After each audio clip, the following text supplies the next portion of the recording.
voy a intentar hablar poco, porque de sobra es conocido que tenemos a Juan Manuel de Prada, que es tertuliano en la televisión, en la radio, articulista en el ABC, pero sobre todo es novelista. Y viene a presentar una novela, y vamos a conversar sobre ella, una pequeña novela que ha escrito. Y yo siempre lo conozco desde que ganó el Premio Planeta en el año 97, y siempre le he dicho que su mejor novela era Las máscaras del héroe, y qué casualidad que nos encontramos con la secuela de Las máscaras del héroe. Vamos a dejar que lo explique. Mil ojos esconde la noche. Muy curioso el subtítulo, si pudiera decirse, de La ciudad sin luz. Y bueno, él nos va a explicar. Así que, como él es la estrella, vamos a dejar que él hable. Además, es una novela que le identifica mucho, porque es un torrente de palabras, de verbos, de una prosa excepcional. Lo dice la faja que tienen en la novela de una opinión de Pérez Reverte, y todo el mundo coincide en lo mismo. Ayer publicaba Luis Alberto de Cuenca en el ABC Cultural, pues otra cosa similar, que nos encontramos con un novelista único posiblemente en España, con un manejo de las palabras también que no todos están al alcance. Y vamos a ver qué nos cuenta de la novela y de este torrente que nos ha soltado aquí en 1.600 páginas y que ahora solo tenemos la mitad. Así que buenas noches, Juan Manuel. Muy buenas noches, querido Juan Manuel, querido tocayo. Gracias por acompañarme hoy aquí. Para mí siempre es un gusto venir a Badajoz, porque la verdad es que estos castellanos de los extremos, de este extremo de nuestra querida piel de toro, pues siempre han sido conmigo muy hospitalarios, y además me encanta la cocina extremeña. A mí es que la mariconada culinaria no me va, ¿eh? Yo tengo un gran armazón que rellenar, ¿no? Y además no quiero que se me vacíe, y la verdad es que cuando vengo a Extremadura, pues me siento siempre entre amigos. Además, estoy viendo en primera fila a un viejo amigo al que hacía mucho tiempo, el presidente Rodríguez Ibarra, a quien le tengo gran afecto, y me alegra mucho volver a verlo después de tanto tiempo. Gracias de corazón por venir. Bueno, y gracias, por supuesto, a todos ustedes por su presencia hoy aquí. Si tengo que hacer una puntualización a mi tocayo, que ha dicho tertuliano de televisión. Yo hace 4 años dejé la televisión con el firme propósito de no volver, porque creo que es un medio para entontecer a la gente, para destruir las mentes y para aborregar al respetable, ¿no? Entonces decidí dejarla, y si algún día me ven de vuelta a ella, en un programa que no dirija yo, o en algo que no sea una entrevista que me hagan, piensen que tengo una mala situación económica, que tengo una muy mala situación económica. Lo haré por motivos exclusivamente alimenticios. Supongo que para entonces estaré mucho más flaco también, claro. Estaré mucho más flaco. Gracias de corazón a todos, y vamos a hablar de... Me vas a hacer tus preguntas, sí, ¿no? Me lanzas preguntas sobre la novela. Bien, la primera es evidente.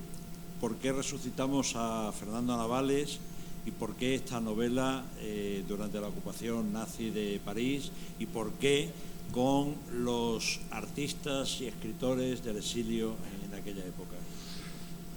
Bueno, vamos a ver, mira, en primer lugar, yo siempre he tenido la idea de escribir una continuación de Las máscaras del héroe. Siempre tuve esa idea.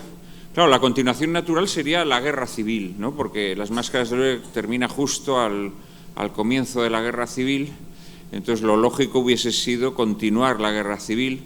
Pero a mí esta novela me daba mucho miedo, y me sigue dando mucho miedo, ¿no? Creo que antes de morirme la escribiré, si Dios me da salud y fuerzas, posiblemente la escriba. Pero sería una novela muy escabrosa, ¿no? Entonces prefiero ser un poquito más viejecito, estar más cerca de la tumba ya, aunque nunca sabemos, claro, cuándo la tumba nos está esperando, ¿no? Pero quizá espere un poco. Siempre tenía esa idea. Y mientras escribía mi tesis doctoral, una biografía sobre una escritora catalana, Ana María Martínez Sagi, esta mujer vivió en el París de la Segunda Guerra Mundial, en el París ocupado, y entonces en esta gran investigación que yo hice sobre esta mujer, que he publicado, que es un libro de 1700 páginas, El derecho a soñar, pues uno de los capítulos de la biografía es la vida de esta mujer en el París de la Segunda Guerra Mundial. Entonces yo estuve mucho en los archivos franceses, recuperé muchísima documentación desconocida de aquellos años, de muchos personajes de la vida intelectual española que vivieron en París durante estos años. Y la verdad es que es un microcosmos fascinante, ¿no? Es un microcosmos fascinante porque ahí conviven, tú has hablado de los exiliados, pero también están, por ejemplo, los corresponsales de la prensa franquista, están... incluso dentro de los exiliados hay gente de muy variado pelaje, claro, porque hay desde anarquistas hasta gente como Gregorio Marañón, por ejemplo, ¿no? Liberales, conservadores, republicano, pero conservador, como Marañón, ¿no? Y luego están aventureros como César González Ruano, que simplemente les apetecía vivir la experiencia de estar en el París ocupado por los alemanes. Entonces ahí hay un microcosmos de personajes fascinante y al desempolvar toda esta documentación yo me di cuenta que tenía que hacer algo con ellos, ¿no? Yo tenía que hacer algo con ellos.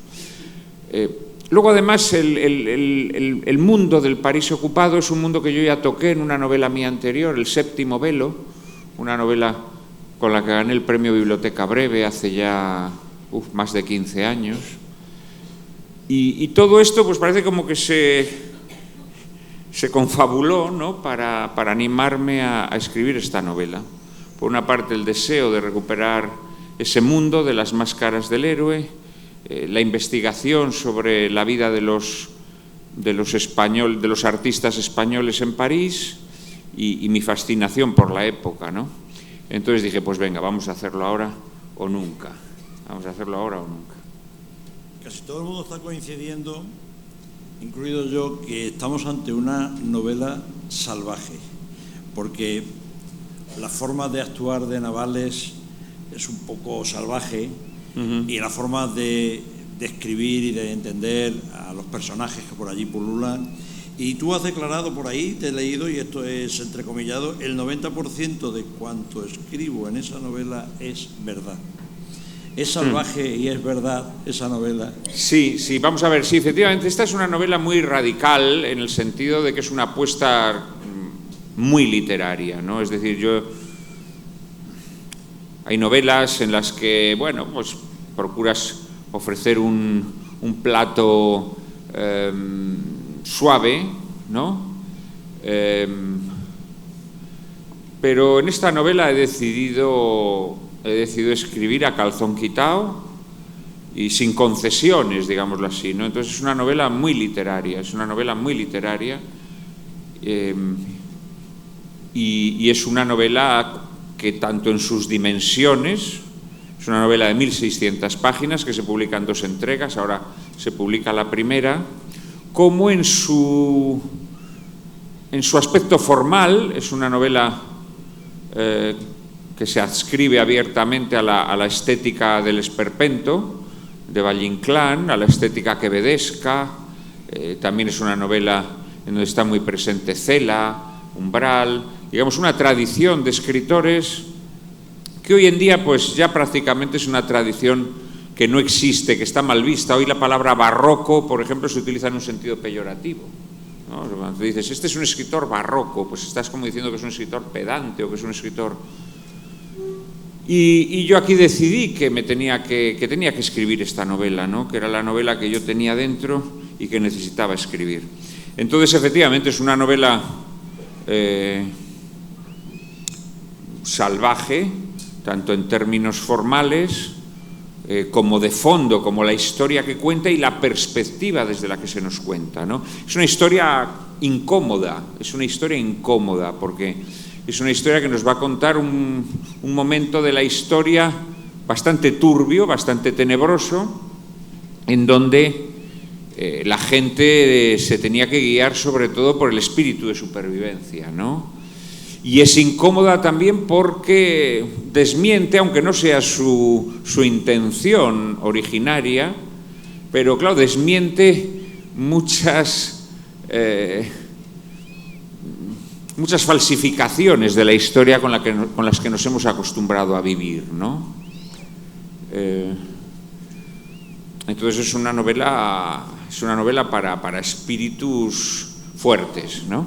La novela además está contada desde la perspectiva de un antihéroe, ¿no? Porque Fernando Navales es un hombre lleno de resentimiento, es un hombre malvado, aunque bueno, también tiene sus debilidades, aunque en su caso sus debilidades son para el bien, dentro de la tendencia general que es hacia el mal, digámoslo así, ¿no? Entonces Fernando Navales es un antihéroe con un verbo muy ácido en el tratamiento de los personajes, en el tratamiento de las situaciones. Es un hombre, por una parte, que considera que la literatura es casi como una pistola, ¿no? Como una pistola con la que va disparando a todo el mundo, y al mismo tiempo tiene un tono burlón, tiene un tono sarcástico que a veces puede resultar hiriente, ¿no? Y digamos que su resentimiento se vuelca hacia todo el mundo. Él es un falangista que está trabajando en la delegación de Falange en París y entonces se le encomienda la misión de captar a los artistas que están residiendo en París, los artistas españoles exiliados, artistas y escritores que residen en París, le encargan la misión de captarlos para que colaboren con las actividades de Falange en París, ¿no? Efectivamente, la novela, pese a su aspecto de gran esperpento, es una novela que tiene un ingrediente de respeto a la verdad histórica muy fuerte, ¿no? Cosa que puede sorprender, ¿no? Porque en la novela se cuentan historias bastante fuertes, bastante insospechadas, historias que yo creo que no se han contado nunca, ¿no? Pero que atañen a la historia de España y a lo que fue la vida de los españoles en París, ¿no? También es una novela que nos cuenta mucho la vida cotidiana en el París de esos años, ¿no? Que es una ciudad que nada tiene que ver con la imagen tópica que de ella tenemos, ¿no? La ciudad de la luz. Bueno, pues aquí vamos a ver una ciudad en sombras, ¿no? Una ciudad que a partir de las 10 de la noche hay un toque de queda y todo el mundo tiene que estar recluido en sus casas, que no hay luces en las calles, ni se permite que en las casas haya luz para evitar los bombardeos, que hay unas normas de riguroso cumplimiento, pues por ejemplo no se podía circular en coche, estaba prohibido consumir gasolina fuera de, naturalmente, a las autoridades de ocupación y a personas que tuvieran un permiso especial, pero el resto de la gente tenía que ir en bicicleta, ¿no? Ahora lo hacemos por gusto, para hacernos los ecologistas. En aquella época les obligaban a ir en bicicleta, ¿no? Y luego la legislación antisemita, ¿no? Feroz, que además se va a ir haciendo cada vez más dura a medida que avanza la guerra, ¿no? Este primer volumen de la novela abarca los años 40 y 41. En junio del año 40 los alemanes entran en París triunfalmente tras el hundimiento del ejército francés, y abarca hasta final del año 41, que son, digamos, los años triunfales de Alemania, ¿no? Son los años triunfales de Alemania. El año 42 es, en cambio, el año en el que empieza a haber un equilibrio entre los dos bandos, y luego ya a partir del 43 pues es el derrumbe de Alemania, ¿no? Todo eso será en la segunda parte. Has hecho hincapié ahí ligeramente, y quisiera pararme un poco a través de uno de tus personajes, de Daranitas. Dice que nuestra obligación en la presente coyuntura es que nuestra pluma valga más que una pistola. Parafraseó al otro Machado. Hay que escribir con pólvora mejor que con tinta. ¿Tú crees que estamos en una reedición de esa situación como analista de la actualidad que eres? No, hombre, no diría yo tanto, ¿no? Mariano Daranas efectivamente es un personaje de la novela, que es un corresponsal, y es un hombre que tiene mando en el Sindicato de la Prensa Extranjera, que es un sindicato que organiza el Ministerio de Propaganda alemán. En aquel momento todo lo que se escribía, naturalmente los corresponsales en París, tenía que pasar por la aduana de la autorización de la autoridad ocupante, ¿no? Y en aquel momento además, bueno, casi todos los corresponsales de la prensa española, unos con mayor entusiasmo, otros con menos, pero todos en ese momento ven a Alemania triunfante, ¿no? Ven a Alemania triunfante. En ese momento no se concibe otra cosa. Realmente, en el año 40, 41, todo el mundo pensaba que Alemania iba a ganar de calle la guerra, porque Inglaterra resistía, ciertamente, pero daba la impresión de que Inglaterra solamente se iba a defender, ¿no? Y luego lo que eran los países europeos habían caído todos. Una vez vencida Francia, que se suponía que era el ejército más poderoso, pues no había nada que hacer, ¿no? Entonces, en ese momento todo el mundo piensa que Alemania va a triunfar, ¿no? Y hay algunos periodistas que son apasionados, ¿no? Apasionados. Que es lo que yo creo que no puede ser un periodista, ¿no? Un periodista tiene que tener una mirada un tanto escéptica, ¿no? Un tanto escéptica ante el poder. Me preguntas que si es una situación comparable. Hombre, no, yo creo que sería banalizar un poco nuestros males si los comparamos con la situación que describo yo en esta novela. Creo que sería banalizar un poco. A mí no me gusta banalizar, ¿no? También hoy en día se llama antisemita a una persona simplemente porque no le parezca bien que Israel lance 100.000 bombas, ¿no?, sobre Gaza. Y entonces te dicen que eres antisemita. Claro, esto me parece una frivolidad. Cuando uno estudia verdaderamente lo que ha sido el antisemitismo, me parece una frivolidad utilizar estas palabras. Bueno, yo creo que hoy, desgraciadamente, el periodismo no atraviesa su mejor momento, y ciertamente creo que el periodismo cada vez más es un periodismo de facción, de bandería, de adhesión al líder, ¿no?, que a mí me parece muy penoso.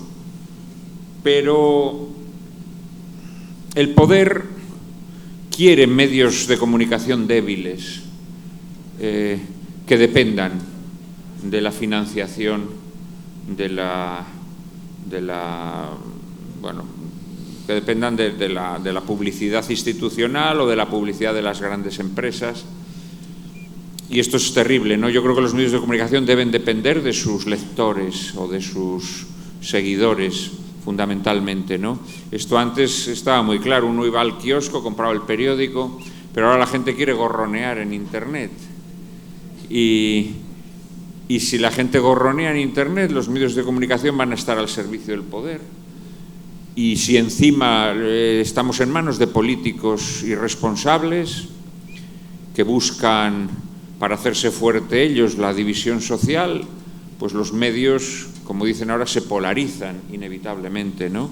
Y además, si son precarios, si su existencia es precaria, su trabajo de investigación va a ser también cada vez más insuficiente, cada vez más frágil o más inexistente directamente, ¿no? E inevitablemente se produce el fenómeno bochornoso de la adhesión de los periodistas a los líderes políticos, ¿no? Que a mí esto es una cosa que me avergüenza profundamente, ¿no? O sea, ver a periodistas enjabonando a nuestros líderes políticos de derechas o de izquierdas, pues me parece muy penoso, la verdad. Es que esta es una novela donde es protagonista la ciudad, desde luego. haces unas descripciones de ese París de sombras, donde se le va la luz tan tópica de la ciudad. Pues también he visto que es una una novela de artistas, pero también es una novela sobre todo de periodistas, porque de hecho Navales escribe en Arriba. Y además esa prosa, ese estilo que usa, tiene un negro que le escribe los artículos y él firma, en fin. Por eso te decía que tal vez esta novela habla del periodismo, pero también habla mucho del resentimiento a través de la figura del Tiberio que escribe Gregorio Marañón. Hay yo creo que se habla demasiado de resentimiento. Hay demasiado resentimiento en Navales y en algunos más. Navales es un resentido, sí, porque Navales es un hombre que no ha triunfado ni como escritor ni como falangista, ¿no? Él, en Las máscaras del héroe, es elegido por José Antonio para dirigir las falanges de la sangre, unos comandos dentro de la falange para las acciones de choque, digámoslo así, ¿no? Y entonces, pues, él, la labor que ha desarrollado en esos años duros, en los años del plomo, digámoslo así, pues luego es silenciada porque a la falange no le interesa que se conozca estos aspectos, y luego como escritor no ha triunfado, ¿no? Entonces él está lleno de resentimiento, efectivamente. Y una de las personas sobre las que dirige su resentimiento de forma más obstinada es Marañón, Gregorio Marañón. Porque, bueno, Marañón, si alguno de ustedes no lo sabe, Marañón fue sin duda alguna uno de los grandes intelectuales de la Segunda República. Es un hombre que apoya fervorosamente la Segunda República, no contempla con gusto la deriva revolucionaria de la Segunda República, y en el año 37 él vive en Madrid y decide marcharse, decide abandonar la zona republicana a la vista de lo que está ocurriendo en Madrid, de los crímenes que se están cometiendo y también de que le obligan a lanzar soflamas en la radio con textos que no son suyos, ¿no? Y a firmar manifiestos con los que no está de acuerdo, etcétera, etcétera. Él se marcha a París y cuando se instala en París, él, sobre todo a medida que avanza la guerra en España, él muestra cada vez más adhesión al bando sublevado, ¿no?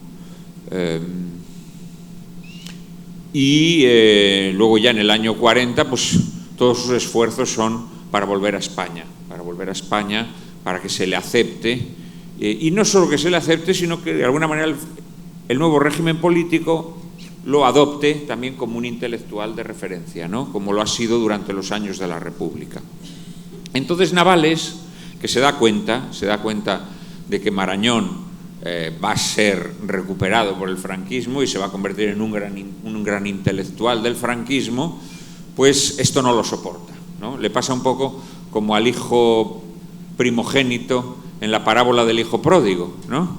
Recuerdan ustedes, ¿no?, que el hijo primogénito se enfada cuando el padre decide sacrificar el ternero más cebado de la casa, ¿no?, para celebrar el regreso del hijo pródigo, ¿no? Y esto le sienta fatal al primogénito. Pues un poco a Navales le pasa eso. Hombre, yo he sido falangista, he estado pegando tiros, ¿no? Y ahora viene este tío y se va a llevar la tajada, ¿no? Entonces le tiene un odio furibundo, y a lo largo de toda la novela intenta hacerle todas las putadas que puede. Y efectivamente cita un libro de Marañón, que es el Tiberio. Marañón, como ustedes saben, escribió sobre todo biografías, pero que eran algo más que biografías, eran estudios del alma humana, ¿no? Y en Tiberio, Marañón lo que hace es un estudio sobre el resentimiento. Entonces, claro, Navales se ve reflejado en este libro de Marañón y constantemente lo está citando y mientras hace sus fechorías, ¿no?, de hombre resentido. Y efectivamente la novela recoge también los ambientes periodísticos de París, los ambientes literarios, artísticos. Es un poco una mirada sobre todo ese mundo, ¿no?, de las gentes que se dedican a labores intelectuales y artísticas. Es un poco el esperpento de Valle Inclán, desde luego, con todo ese mundo, esas situaciones que describe, esos personajes. Estábamos hablando de Marañón, pero es que tu protagonista tiene otra obsesión que se llama Picasso. Picasso sí. era... Bueno, vamos a ver, en lo de que era un hombre, o sea, Picasso,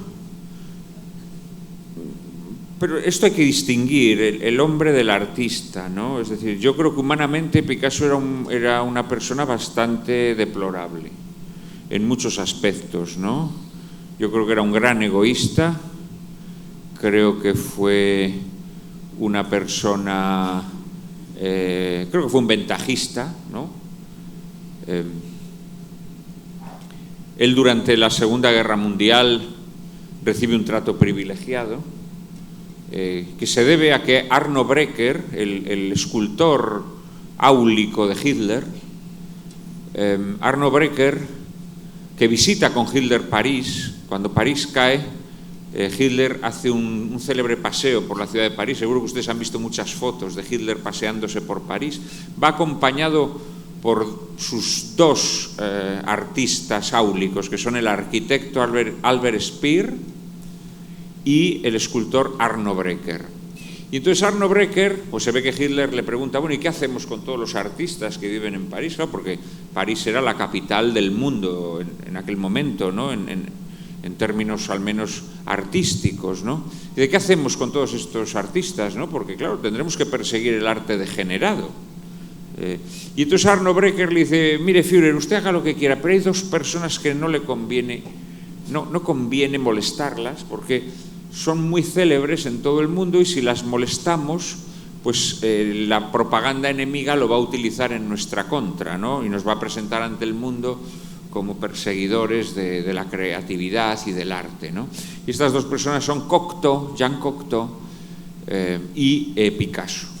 Entonces Picasso se tiró toda la guerra, toda la ocupación, haciendo lo que le dio la gana. Haciendo lo que le dio la gana. Le permitieron seguir pintando, le permitieron incluso algo que estaba rigurosamente prohibido para el resto de artistas, que era fundir bronce, ¿eh? En aquel momento el bronce pues, se utilizaba naturalmente con finalidades bélicas, ¿no? Para maquinaria bélica. Y a Picasso se le permite fundir bronce, ¿no? Entonces aquí sí se nos cuentan historias de Picasso que son ciertas. Su maltrato a las mujeres, él abusaba de las mujeres, sobre todo, más allá de que las pegara o no, que a veces pegar no es lo más grave, es el desprecio, ¿no? Con el que las trata, ¿no? Cómo se divertía enfrentando a sus amantes, a unas con otras. Hay historias verdaderamente sangrantes, ¿no? Y en líneas generales, creo que se puede decir, esto claro, siempre hay un riesgo al decirlo, ¿no? Pero creo que era una mala persona, incluso malísima persona. Hay una anécdota terrible, bueno, una historia terrible que se cuenta en la segunda parte de mi novela, que es la historia de un escritor judío francés que se convirtió a la fe católica. Max Jacob era un gran amigo de Picasso, era homosexual, era un hombre muy interesante, la verdad, ¿no? Un poeta muy interesante. Entonces Max Jacob, que cuando se convierte al catolicismo, Picasso es su padrino de bautizo.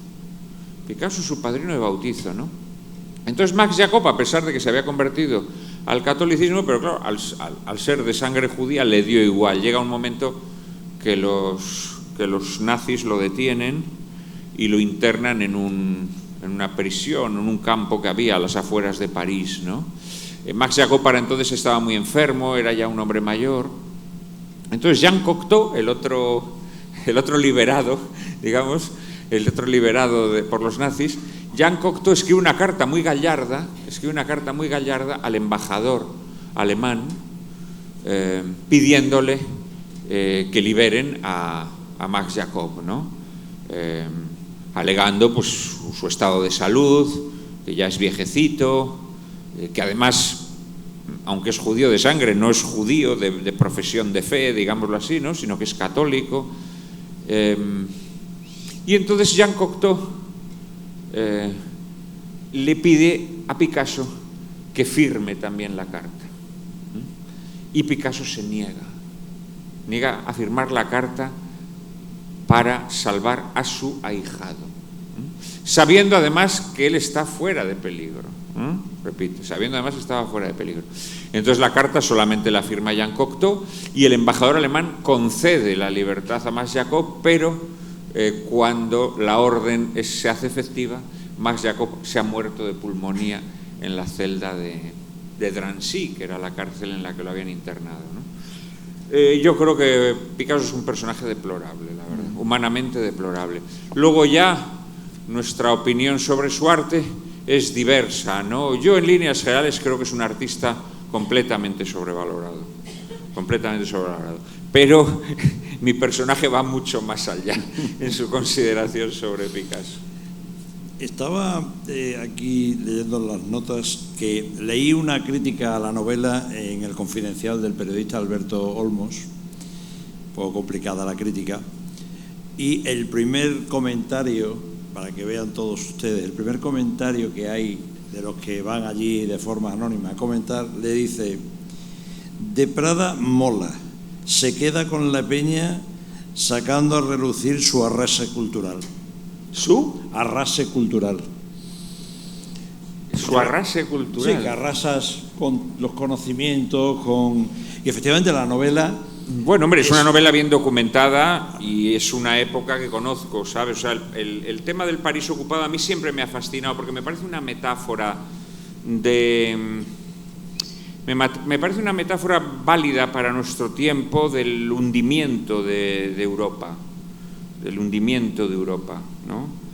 De cómo una Europa que reniega de sus raíces y de sus principios se hunde, ¿no? Que es lo que le pasa a los franceses en el año 40.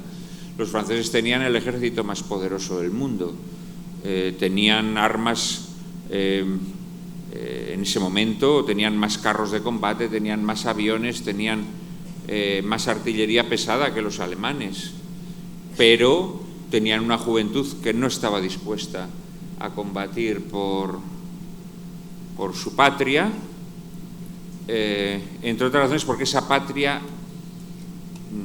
había dejado de creer en nada, ¿no? Tú me podrías decir, no, hombre, creían en la República, creían en no sé qué, ya, pero eso son entelequias, ¿no? Permítame que... Pero respondiendo a tu pregunta, entonces es un mundo que conozco bien, que ya había tratado en otra novela, en El séptimo velo, y luego todo este microcosmos de escritores, de artistas que viven en el París ocupado. La verdad es que es un mundo muy atractivo, extraordinariamente atractivo, porque son personas que viven en unas circunstancias excepcionales, ¿no? Unos son exiliados que se han ido a vivir a un país que supuestamente les va a acoger con los brazos abiertos y se encuentran con que el recibimiento es terrible y los condenan a la miseria. Los exiliados españoles fueron tratados de forma vil en Francia, ¿no? De forma vil. Los mandaron a campos de concentración, pero campos de concentración improvisados en las playas de Occitania, ¿no? Entonces los rodearon con unas alambradas y ahí los dejaron a la intemperie. Tuvieron que alimentarse con sus propias defecaciones y beber agua del mar. Fueron tratados como perros. Entonces a mí este contraste, ¿no?, entre ese país que se llena la boca, libertad, igualdad, fraternidad, ¿no?, y que luego recibe a esta pobre gente de esa manera, me parece algo que todavía hoy está muy vigente, ¿no? Y ese país lleno de palabras pomposas, pero que ha dejado de creer y que por lo tanto no ofrece resistencia al invasor, ¿no? Creo que sigue siendo una metáfora válida para nuestro tiempo. Entonces sí, es una época y un mundo que conozco bien, que conozco a fondo. Con tu permiso, le voy a dar la oportunidad al público que te hagan algunas preguntas, pero antes no me quiero morir sin hacerte yo una última. Una última. Tú has ganado años atrás el premio de periodismo César González de Ruano, Ruanito, en la novela. Y este premio y el personaje prácticamente han sido cancelados en la España actual. ¿Tú qué opinas de todo esto? Bueno, vamos a ver, me parece lamentable. Me parece lamentable. Yo creo que esto efectivamente, a César González Ruano se le acusa falsamente de connivencias o de complicidad. Bueno, vamos a ver, de complicidades con el nazismo sí tuvo, porque él en los años 30 se sabe que él cobraba de la embajada alemana por elogiar a la Alemania nazi en sus artículos, ¿no? Pero igual que él lo hacían otros muchos. Y hoy hay mucha gente que cobra de las embajadas. Naturalmente que sí, hay que cobra de las embajadas, ¿no? Si no, ¿por qué algunos ponen tanto fervor en la defensa de ciertas cosas, ¿no? Esto es cierto. Pero luego se le acusó, por ejemplo, de entregar judíos a los nazis, ¿no? Y esto es falso.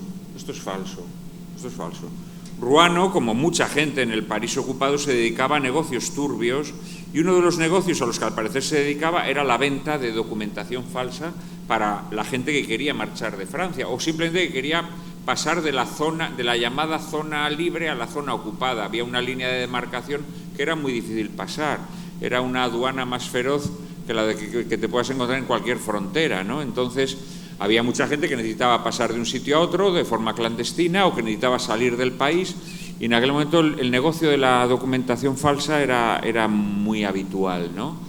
Ruano, al parecer, se dedicó a vender documentación falsa. Claro, luego esa documentación falsa, cuando pasabas por el puesto fronterizo, a lo mejor descubrían que era falsa, o a lo mejor no. Pero, por ejemplo, Ana María Martínez Saggi, que trabajó con Ruano en estos negocios turbios, pues ella, por ejemplo, en una entrevista que le hacen en los Estados Unidos en los años 60, ella presume de haber proporcionado documentación falsa a los judíos, ¿no? Y de hecho, muchas veces esto de hacer documentación falsa se presenta como un acto heroico. Yo creo que Ruano no era un héroe, pero tampoco era un asesino, ¿no? No era un asesino. Ruano era un escritor venal. Es decir, era un escritor que se vendía por dinero, ¿no? Y del mismo modo que en los años 50 pues se vendía a un empresario hotelero, ¿no? Y hacía promoción de la Costa del Sol para ir de vacaciones a la Costa del Sol, pues en los años 30 efectivamente aceptó dinero de la embajada alemana en Madrid y escribía artículos laudatorios, ¿no? Lo que pasa que a los escritores hay que juzgarlos por su obra literaria. Miren ustedes, Virgilio escribió la Eneida para glorificar a César Augusto. César Augusto ha sido uno de los mayores genocidas de la historia.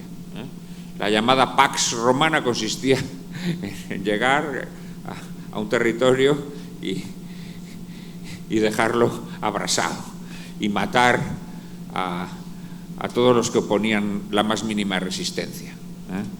Y sin embargo nosotros leemos la Eneida, que es una obra de glorificación de César Augusto, y no se nos ocurre decir, es que está glorificando a un genocida, ¿no? Sí, está glorificando a un genocida, pues sí, indudablemente, ¿no? Y Neruda, cuando escribe su oda a Stalin, pues está glorificando a un genocida, pero a Neruda hay que leerlo prescindiendo de esta cuestión, ¿no? O a Ezra Pound, por poner un ejemplo de un escritor que se adhiere al fascismo, ¿no? Entonces yo creo que a los escritores no los podemos estar satanizando por sus adscripciones ideológicas. Entre otras razones porque nosotros hoy contemplamos estas cosas desde la perspectiva que nos da la historia. Desde la perspectiva que nos da la historia. Y por lo tanto podemos decir que Hitler o que Stalin fueron grandes genocidas. En aquel momento la gente que vivía aquella situación, aquellos acontecimientos, en primer lugar no tenía la perspectiva que nosotros tenemos, en segundo lugar no sabía lo que esas personas estaban haciendo y en tercer lugar, en muchas ocasiones tenían que comer, ¿no? Es decir, es verdad que siempre ha habido gente más digna que otra, ¿no? Pero yo, por ejemplo, en esta novela cuento, y esto es rigurosamente cierto, que la mayor parte de los artistas exiliados en París colaboraron en las actividades culturales de Falange. Sobre todo en los años 40, 41, incluso 42, yo les diría a ustedes que casi todos los artistas españoles, por muy rojos que fueran, por muy comunistas que fueran, colaboraron con las actividades culturales de Falange. Esto es una cosa que no se sabe, es una cosa que entiendo que es un poco dura, pero es la dura realidad, es la dura realidad. En el año 42, en octubre del año 42, la Embajada Española en París monta una gran exposición de arte español y salvo Picasso, que era multimillonario y no necesitaba hacer esto, el resto de artistas exiliados en París participan en esta exposición. Esto, ¿qué debemos pensar? ¿Que eran chaqueteros? Pues hombre, algún chaquetero habría, pero la inmensa mayoría lo hacían o por la pura necesidad o porque piensan que Hitler va a ganar la guerra y que lo que tienen que hacer es colaborar en esta exposición porque si no los van a fichar, ¿no? Entonces, claro, es muy bonito hablar desde una distancia, ¿no? Por otra parte, no nos engañemos. Las cosas que nosotros hoy vemos como normales, a lo mejor dentro de 100 años se consideran criminales. Y a quienes las han o hemos defendido se nos considerará criminales también, desde la perspectiva de dentro de 100 años. ¿Estamos seguros, por ejemplo, que dentro de 100 años a la gente le va a parecer normal, no sé, que los niños se hormonen para cambiar su sexo? ¿Estamos seguros de que va a parecer normal esto dentro de 100 años? ¿Estamos seguros de que dentro de 100 años va a parecer normal, por ejemplo, el aborto? ¿Estamos seguros de ello? Pues muy probablemente nuestra época será juzgada también con la perspectiva de lo que ocurra dentro de 100 años, ¿no? Entonces, en este sentido, yo soy partidario de que, por supuesto, no hay que ocultar la verdad histórica, no hay que ocultarla y, por tanto, si Neruda escribió la Oda de Stalin, esto no se debe ocultar, ¿no? Pero, al mismo tiempo, tenemos que tener la grandeza de examinar su obra teniendo en cuenta las circunstancias en las que ese artista o ese escritor vivió, ¿no? Lo otro yo creo que nos conduce al fanatismo y a la locura, ¿no? Y esto es una tentación porque la gente malvada quiere sentirse pura y para sentirse pura necesita estigmatizar a otros, ¿no? Y esto a mí me parece muy peligroso, me parece una enfermedad social peligrosísima. Y creo que debemos evitarla. Bien, ¿alguien tiene alguna pregunta para Juan Manuel de Prada? ¿Ninguna? Seguro que sí, hombre, seguro que sí. ¿Alguien? ¿Alguna pregunta habrá, no? Si yo puedo seguir preguntándole y él seguirá respondiendo, pero... ¿Nadie? Allí hay una mano que se levanta.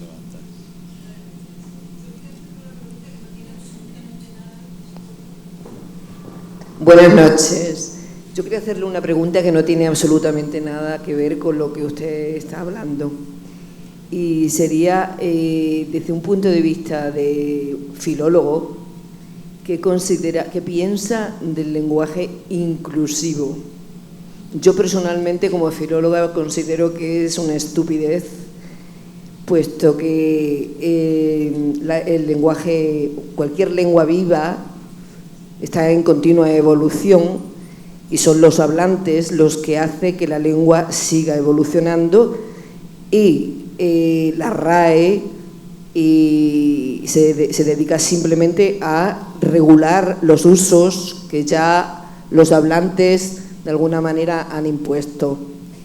El decir, en ningún momento se intenta imponer una regla, sino que se regula una regla de un uso que ya existe. Entonces, intentar que la gente diga niñes me parece una estupidez, porque no va a salir de forma natural, y que digan niños y niñas va en contra sistemáticamente de un principio fundamental del lenguaje, que es la economía. Entonces me gustaría saber cuál es su opinión como filólogo. Bueno, hombre, vamos a ver, me hace gracia que la señora diga su opinión como filólogo. Efectivamente me he doctorado en filología, pero bueno, yo fundamentalmente soy escritor, gracias a Dios, ¿no? Bueno, yo he escrito mucho sobre el tema, ¿no? O sea, yo creo que quienes me leen ya saben mi opinión. Mi opinión es que es algo disparatado y demente. Lo que pasa es que al mismo tiempo tiene su razón de ser. El lenguaje es el instrumento más eficaz para lograr la dominación. Creando una neolengua, tú esclavizas a la gente. Esto nos lo explica maravillosamente Orwell en 1984, ¿no? Entonces, si tú fuerzas a las personas a hablar de una determinada manera, de alguna manera estás introduciendo un implante en su cerebro, ¿no? Si tú, por ejemplo, llamas muerte digna a la eutanasia, de alguna manera conviertes en indigna la vida de un enfermo que decide no recurrir a ella. Porque si la muerte digna es quitarte la vida, aquella persona que prefiere seguir viviendo pese a sus dolores o a sus impedimentos, inmediatamente estás diciendo que su vida es indigna, ¿no? Es decir, que el lenguaje desempeña una función de ir modelando nuestra cabeza, nuestro pensamiento, ¿no? Entonces, el lenguaje llamado inclusivo, evidentemente, tiene una intención ideológica. Quiere someternos a las llamadas teorías de género o ideología de género, según quien lo diga, ¿no? Por otra parte, destruye el sentido enfático que en la lengua española tiene la duplicación del género gramatical, ¿no? En español, efectivamente, por economía, decimos los españoles. De forma natural a nadie se le ocurre decir los españoles y las españolas. El masculino genérico para designar colectividades incluye a personas de ambos sexos y no tiene ninguna connotación machista ni paridas de este tipo, jamás. Cuando uno dice los españoles, naturalmente que está incluyendo a las españolas. Sin embargo, por ejemplo, cuando uno inicia una locución, dice damas y caballeros, porque quiere hacer énfasis. Quiere decir, me dirijo a todos ustedes y sé que ustedes son distintos y que tienen sensibilidades distintas, y entonces decimos damas y caballeros, ¿no? En realidad, el lenguaje inclusivo siempre ha estado presente en la lengua. Hay un pasaje muy, muy bonito del poema de Mío Cid, que cuenta cómo Mío Cid abandona Burgos, camino del destierro, ¿no? Dice, Mío Cid Roy Díaz por Burgos entrove, en su compaena se saenta pendones, y sienlo a ver mulleres e varones, burgueses e burguesas por las finiestras sone. Siempre la lengua española, cuando ha querido hacer un énfasis, lo ha hecho, y precisamente ese énfasis lo haces cuando quieres introducir un matiz especial. En este caso, el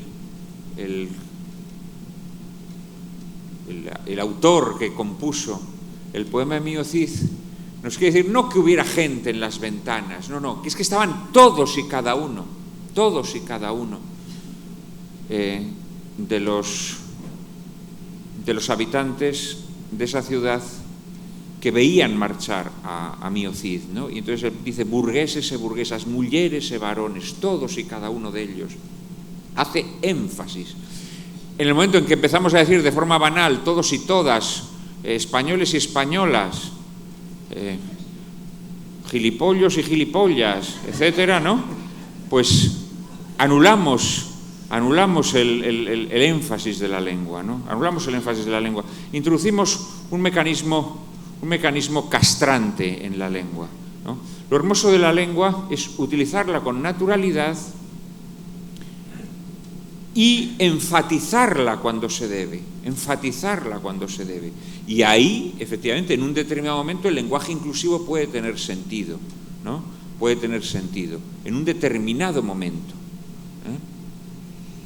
Pero utilizarlo de forma rutinaria y machacona se hace solamente con la intención de aplastar las mentes y con intenciones de dominación social, de sometimiento y dominación. Esa es la realidad. Pero volvemos a la novela, tal vez, ¿no? O sus aledaños, ¿no? O sus aledaños. ¿Alguna otra pregunta sobre la novela o aledaños?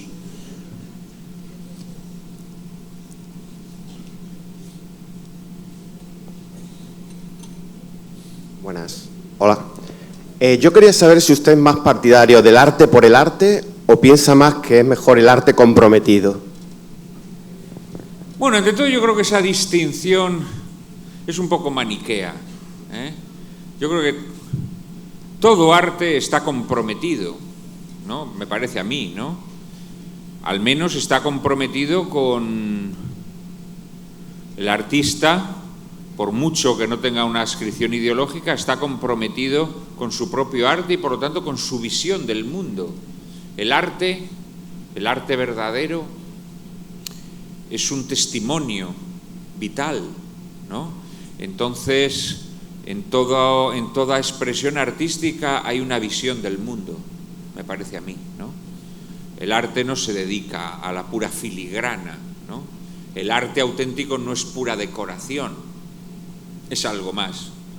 El escritor, el pintor, el artista en general se desnuda a través de su arte, se ofrenda a través de su arte, ¿no?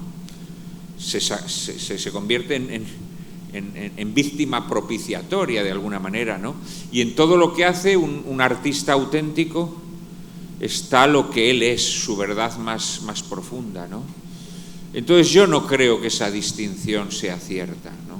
Yo no lo creo. Yo creo que el arte cuando es verdadero y cuando no es puro aspaviento, es arte comprometido. Otra cosa es que, por desgracia, siempre ha habido, y cada vez más, artistas que utilizan, o falsos artistas, que utilizan la expresión artística como reclamo para llamar la atención, para escandalizar, para este tipo de cosas, ¿no? Pero yo creo que el arte verdadero es arte por el arte, pero también es arte comprometido. Así lo siento yo, ¿no? Al menos. Ahí hay una señora de pie que pide el micrófono también. Buenas noches. Me gustaría saber, porque una novela de 1600 páginas es horas y horas y días en el que el autor vive en esa atmósfera, en ese París ocupado, entre esos personajes. Entonces llega un momento que se acaba la novela y entonces el autor tiene que salir de ese París, porque al final el autor termina viviendo sin duda. Entre sus personajes. Y le habrá dado pena pues abandonar, decirle adiós o por lo menos hasta luego a alguno de sus personajes, porque al final entiendo que con la documentación, con el caracterizar psicológicamente y bueno, y los detalles de la vida, de los acontecimientos, pues uno termina teniendo un apego a sus personajes y a ese París, a los escenarios, a las calles. Entonces, ¿cómo ha sido su desapego? O sea, ¿cómo se ha podido desprender de su novela o de ese tiempo empleado en esa novela? Bueno, es difícil, efectivamente es difícil porque has dedicado mucho tiempo de tu vida. Yo a esta novela le he dedicado muchísimo tiempo, además ha sido un esfuerzo bestial, la verdad. Primero por la extensión de la novela, ¿no? Pero luego también por el arrebato con el que está escrita, ¿no? Porque es una novela en la que he puesto toda la carne en el asador. Entonces, sí, es difícil, es difícil. Lo que pasa es que al mismo tiempo es una novela que me dejó destrozado, la verdad, me dejó destrozado. Es una novela que me ha hecho sudar tinta y sangre también, como en Getsemaní. Entonces, la verdad es que al mismo tiempo ha sido un alivio, ha sido un alivio. La novela, además, es una novela donde, claro, tienes que meterte en el pellejo, sobre todo del narrador, ¿no?, de Fernando Navales, al que, bueno, de alguna manera le he terminado cogiendo cariño, pero al mismo tiempo es un personaje muy malvado, ¿no? Entonces llega un momento que te sientes tú también malvado, porque, claro, le estás dando voz, ¿no? Y estás viendo las perrerías que hace, ¿no? Y las maldades que urde, ¿no? Y aunque son maldades un poco burlescas, porque yo también he procurado darle a la novela un toque humorístico, ¿no?, como de novela picaresca, pero bueno, es un personaje que también te desgasta, ¿no? Entonces, bueno, es una labor, yo la compararía como al de la persona que de repente tiene que irse a un país en donde hay una altitud enorme, ¿no? Y al principio, los primeros días, estás un poco como mareado, confuso, no sabes dónde estás exactamente, ¿no? Lo mismo te pasa cuando acabas una novela, ¿no? Te cuesta desprenderte de ella, te cuesta recuperar tu propia voz, ¿no? Porque llega un momento en el que adoptas la voz la voz narradora, ¿no?, que has utilizado en tu novela, en el que tienes también una visión de las cosas muy semejante a la de tus personajes, y entonces es un proceso costoso, pero al mismo tiempo es un proceso de alivio, ¿eh? Es como una convalecencia, digámoslo así, ¿no? Es una convalecencia. Por una parte, estás a gusto en la cama, ¿no? Estás a gusto en la cama porque te cuidan, pero por otra parte también tienes ganas de recuperarte del todo, ¿no? Así es. Esta novela para mí quizás ha sido la más... la que me ha exigido más en todos los órdenes, ¿no? En el aspecto personal, es una novela que me ha exigido mucha dedicación, y cuando le dedicas mucho tiempo a una obra, le dedicas menos tiempo a otras cosas, ¿no? Entre otras a las personas a las que quieres, ¿no? Y esto no es bueno. Y es una novela que me ha exigido mucho literariamente, porque es una novela coral con muchísimos personajes, en donde tienes que hacer coincidir todas las historias, y es una novela escrita con un esfuerzo estilístico especial. Es una novela literariamente muy trabajada, ¿no? Entonces ha sido un trabajo agotador, un trabajo a las 24 horas del día, ¿no? Entonces, de alguna manera, más allá de que te cueste salir, pero al mismo tiempo también llega a ser un alivio. Es un alivio poder, bueno, volver a hacer cosas que antes no podías hacer, ¿no? Cosas tan simples como ir al cine o dar un paseo.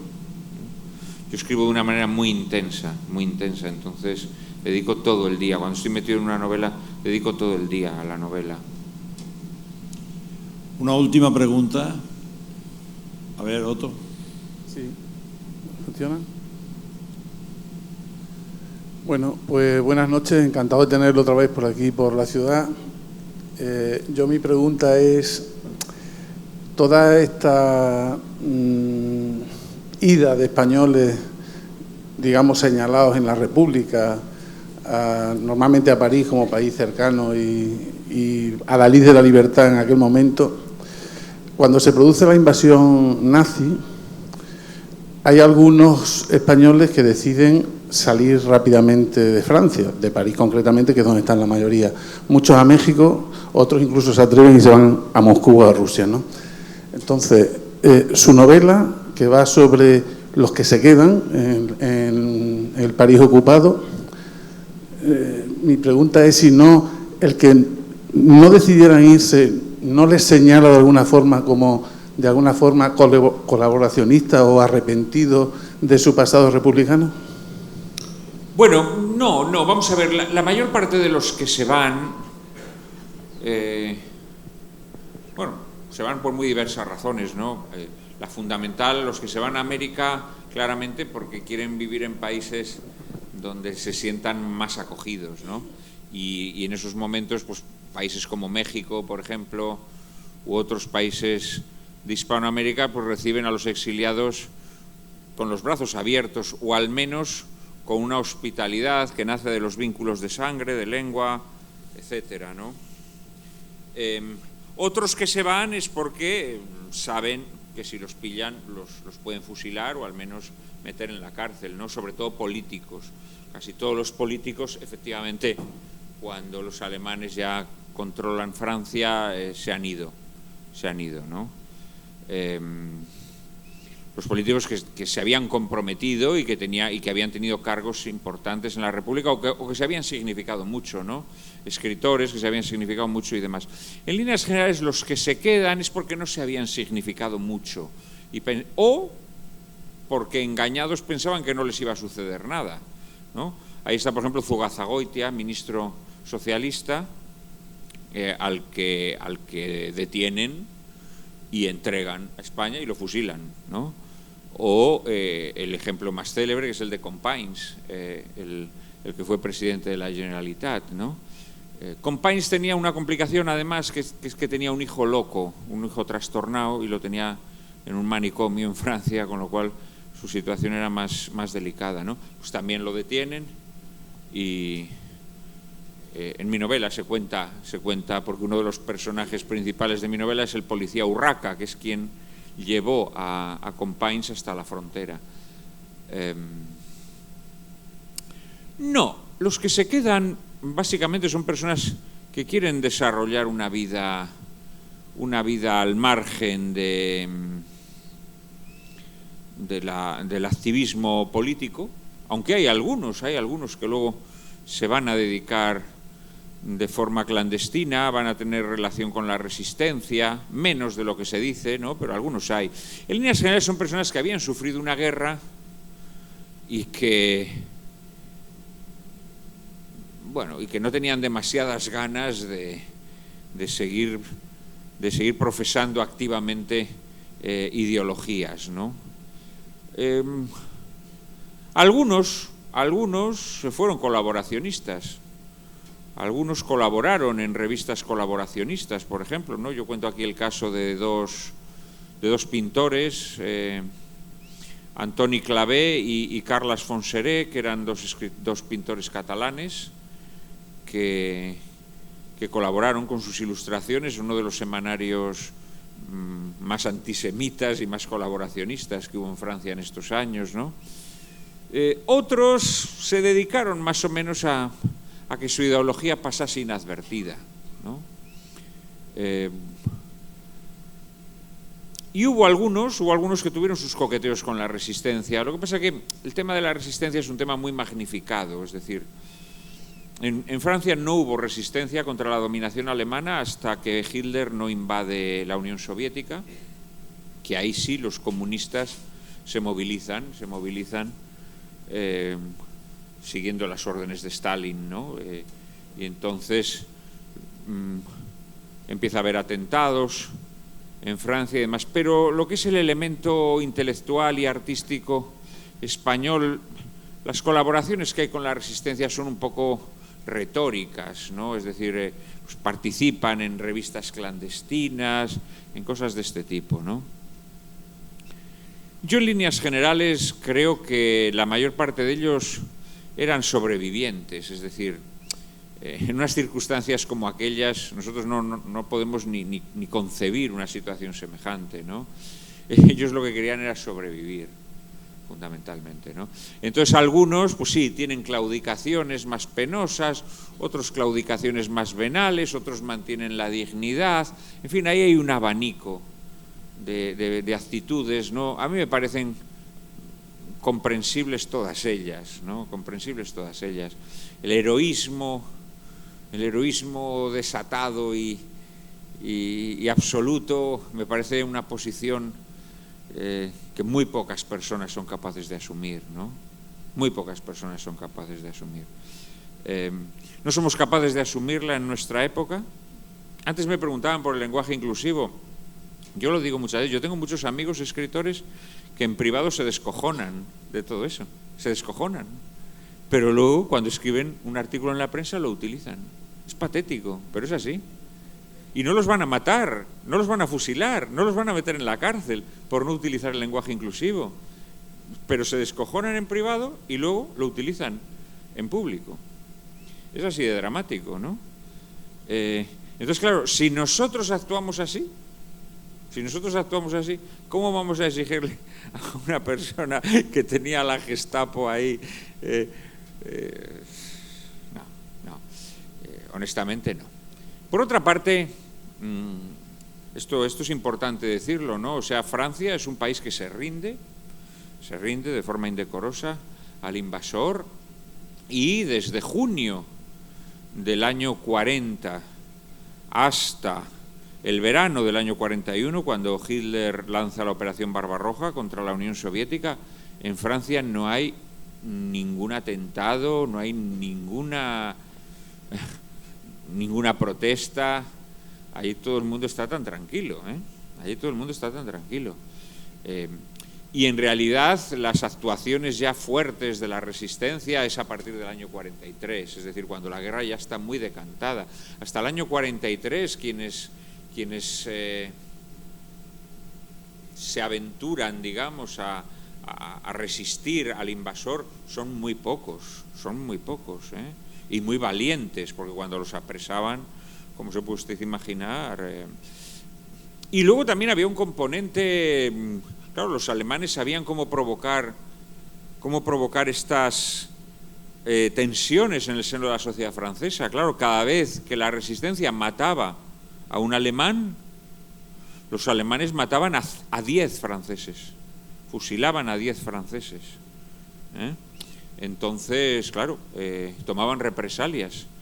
Los alemanes tenían rehenes, personas sospechosas de ideologías anti-alemanas, o simplemente judíos, ¿no? Y entonces cada vez que la resistencia mataba a un alemán, ellos mataban a 10 rehenes. Entonces, claro, esto generaba en el seno de la sociedad francesa mucho miedo, ¿no? Mucho miedo. Y los españoles que estaban allí exiliados, pues, bueno, de alguna manera participaban de ese miedo, como es natural, ¿no? Esto es así. Muy bien, pues hasta aquí hemos llegado. Muchas gracias, Juan Manuel, por tu... Antes quedaron personas a las que no les firmé, me parece. Toda persona que quiera que le firme su libro lo haré con mucho gusto. Pues mientras tanto, buenas noches. Muchísimas gracias.